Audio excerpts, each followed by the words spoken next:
Well, hey folks. So, years ago I stumbled across a Buick version of The Night Before Christmas. And I figured, hey, it's the night before Christmas, it's the perfect time to recite it.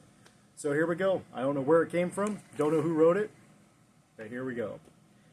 'Twas the night before Christmas, and in the garage there wasn't a trace of a Ford, Chevy, or Dodge. The presents were all wrapped and the lights were all lit, so I figured I'd mess with the Riv just a bit. When I lifted the hood, a deep voice behind me said, "She looks pretty good."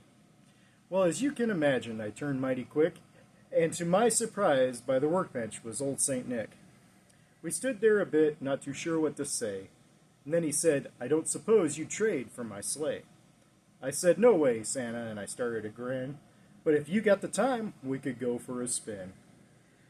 His round little mouth, all tied up in a bow, turned into a smile, and he said, "All right, let's go." So as not to disturb all the neighbors' retreat, we pushed the big Buick quietly into the street. Then taking our places to drift down the hill, I started my baby. It was always a thrill. The sound that erupted took him by surprise. He liked it a lot by the look in his eyes.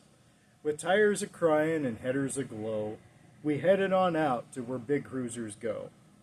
And Santa's grin widened, approaching his ears with every upshift as it went through the gears. Then he yelled, I can't recall when I felt so alive, so I backed off the gas and said, "Hey, you want to drive?" Old Santa was stunned when I gave him the keys. When he walked past the headlights, he shook at the knees.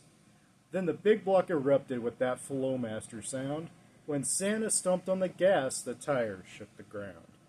Chirped in a second, and again in a third. I sat there holding on, at a loss for words.